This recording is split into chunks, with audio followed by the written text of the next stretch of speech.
Hello my beautiful butterflies, welcome back to my channel. If you're new here, my name is Beverly and it's so lovely to see you today. In today's video I thought we would have a sit down and a chat about finding out who you are in your menopause, because I think so many women go through this and I'm definitely going through it at the moment, so buckle up. Let's get into it. Come on then, you dafty. Mwah. So I am a neurodivergent woman. I am undiagnosed, but that doesn't mean that I'm not somewhere on the spectrum. And back in the day when I was a kid, or in like up until probably my 30s, I was very much trying to fit in. I hid a lot of parts of myself, and then when I got close to people, like my weirdness would come out. My autism traits would come out, and then that person would like kind of disappear, and I never knew what I'd done. I never knew how to change it. I didn't know how to sort it out.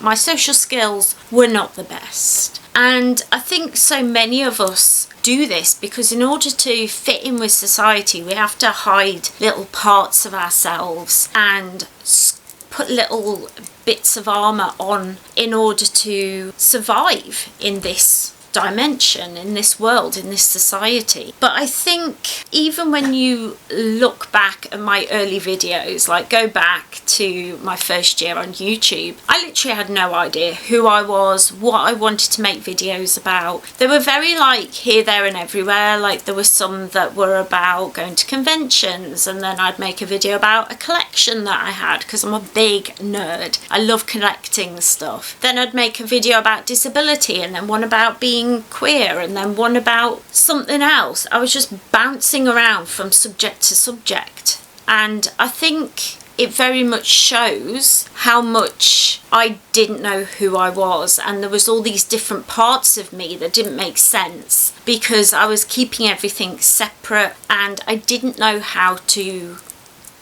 exist on YouTube or how to be a human even, I would say. I didn't realise, but when I look back, I see that I was just becoming someone. I had to go through all of this searching, all of this looking to figure out who I was. Much like Buffy, I wasn't quite ready back then. Disability forced me to slow down. It forced me to stop pushing myself to fit in with lots of people. It forced me out of society and into a world where I was mostly on my own. My husband, when I started YouTube, worked full time, and I spent most of my time on my own in our little house, and it was a nice house. I liked it. I'm happier now, but those kind of cycles of burnout, those cycles of trying to fit in and trying to be something that I wasn't, it all started to strip away. I think all that time on my own really taught me who I actually was and who I wanted to be, and it set me on a course towards witchcraft and towards shadow work and towards spellcraft and connecting with deities, and really going from I'm a failure in the world as a human being. That's how I felt. I always felt like I was failing. I'd get home in the evening and be like, well, I just suck at being human. I'm rubbish. And now it comes to a point of I needed to go through those seasons, those different times in my life in order to get to being a more authentic, sure version of myself, the Beverly that loves slow living and relaxing around my house. You know, I leave the house sometimes, but most of my life is still spent in the house. My husband now has a little business he's trying to get off the ground as an artist. He's incredible. I'll leave a link to him down below, but he's here most of the time. He helps me to take care of my mom because we moved into this house, and I spend most of my time with my mom and my dog, just kind of living my life. And if you want to know more about how I live my life as a disabled witch, check out my Monday vlogs, because that's where I share just day-to-day life. What I started to realise was that if I stopped performing, if I stopped trying to fit in, if I stopped trying to be successful at being human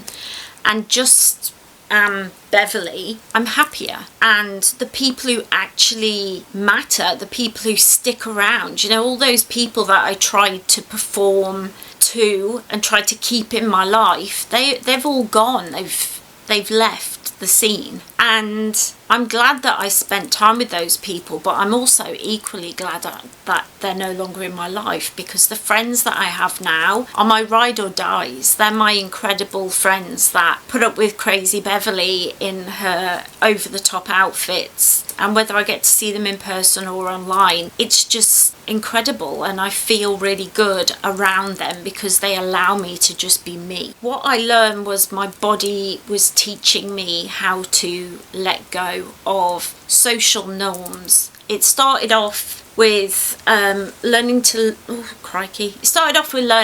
try and be happy using a walking stick. Started with small little steps, and it's brought me to this really amazing place where my illnesses taught me how to cope and how to just be me. My witchcraft that I share here on YouTube and do in my life is not showy, it's not aesthetic. You know, I don't have these beautiful aesthetic vlogs that some people, I watch them and I'm like, wow, that's incredible, but it's too much work for me as a disabled woman. Learning to live by the seasons around me, to flow with nature, to find magic in the mundaneness of life as a disabled woman who can't leave the house very much, really stopped me just following this like trend-based spirituality and trend-based YouTube life, and to just find what works for me and what is genuinely Beverly. A lot of this is finding your personal practice,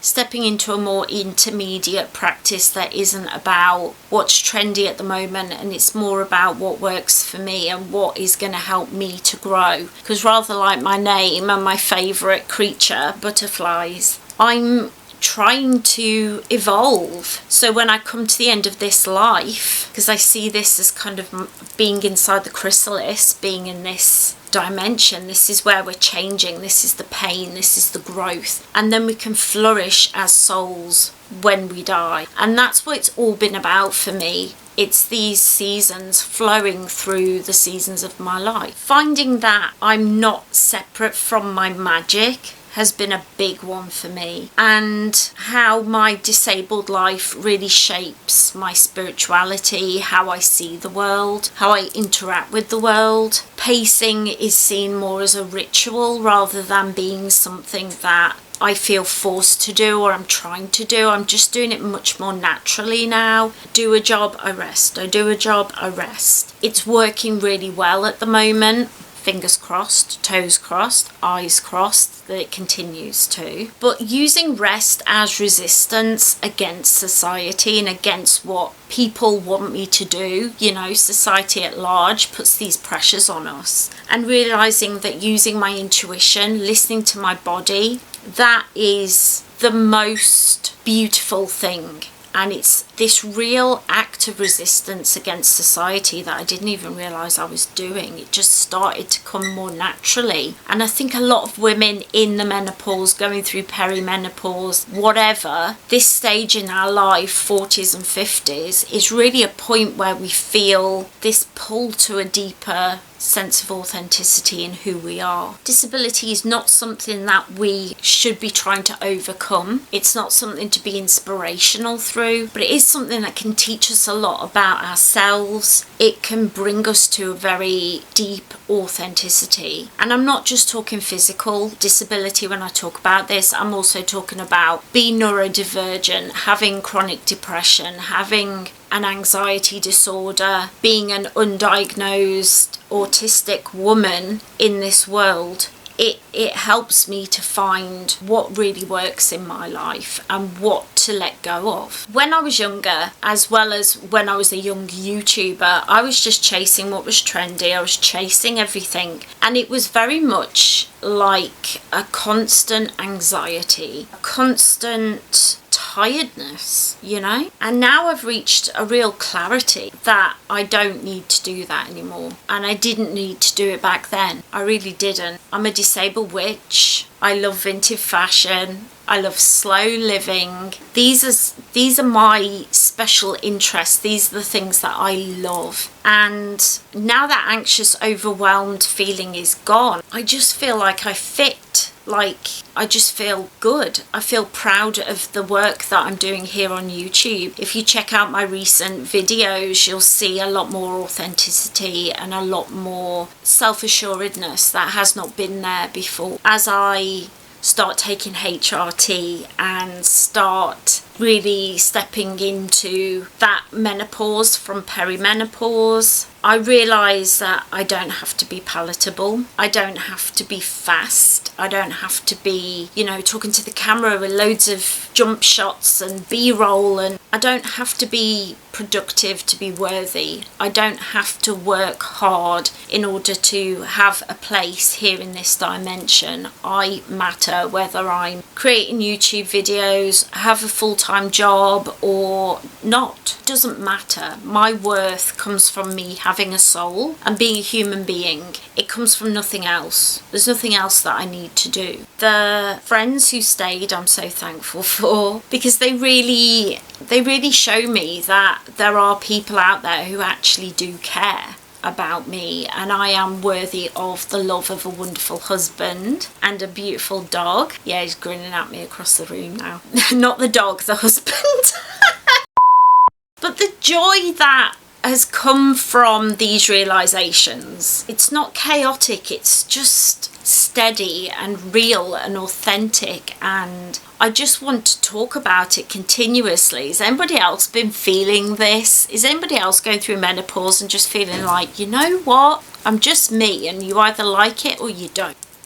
Anyone? I just really wish I could go back to younger Beverly, to me back when I was in my 20s and 30s, and just give her a big hug and tell her, you know what, you're worth it. You're worth being yourself. You're enough. Exactly how and who you are is enough. You can be that crazy person with a really strange sense of humour who's got all these like special interests and collects loads of nerdy stuff. It doesn't matter. You are Beverly, and that's enough. I don't see midlife as a crisis. I don't feel scared of getting older. I feel nervous about it just because of society, not because of me. Society's expectations make you nervous. I'm suddenly being barraged with adverts for collagen and face creams and hair dye, and it comes from the algorithm and Google knowing my age and just spouting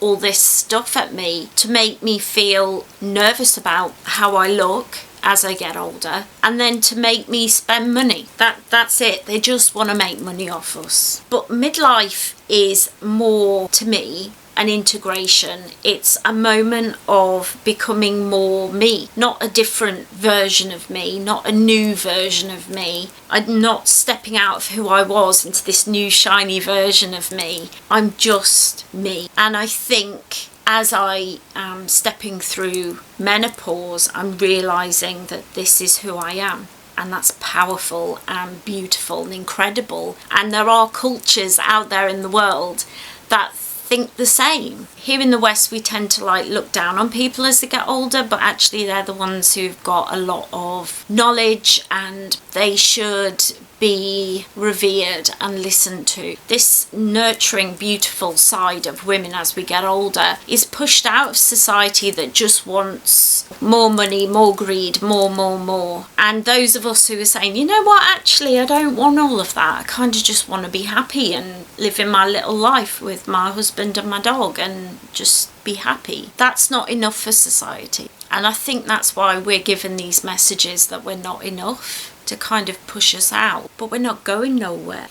I think as I'm here becoming a crone, I suppose, stepping into that crone energy, working with Hecate, learning to just be me, it's that feeling of I'm still becoming that person. I'm still growing, I'm still changing until the day I draw my last breath as Beverly and my soul moves on to its next adventure. I am still going to be becoming, but I'm not going to be hiding who I am. Midlife isn't shrinking me down, it's revealing who I am to myself and to the people around me, and hopefully to you. I really hope that you're enjoying my recent little changes to how I produce videos here on YouTube and the content and how I'm putting it out. It's different, but it feels more authentically me. And so let me know all your thoughts and feelings. Let me know, are you in menopause? Are you scared of menopause? Are you feeling things about getting older? Let's talk about it. Leave me comments down below. And I just want to thank everyone for watching, especially my Patreon members who really do keep the lights on here at the channel. I cannot thank you all enough. You enable me to buy equipment and pay for things behind the scenes, like the music I have on my channel and stuff like that. So huge thank you. Links are down below. I really hope that you enjoyed this video. If you did, don't forget to leave it a cheeky like, comment, share it out, subscribe, all those yummy, lovely free things that help me to know and the YouTubers to know that you enjoyed the video, and it'll share it out just that little bit more. Take care everyone, have a wonderful magical week, and I will see you in my next video. Bye.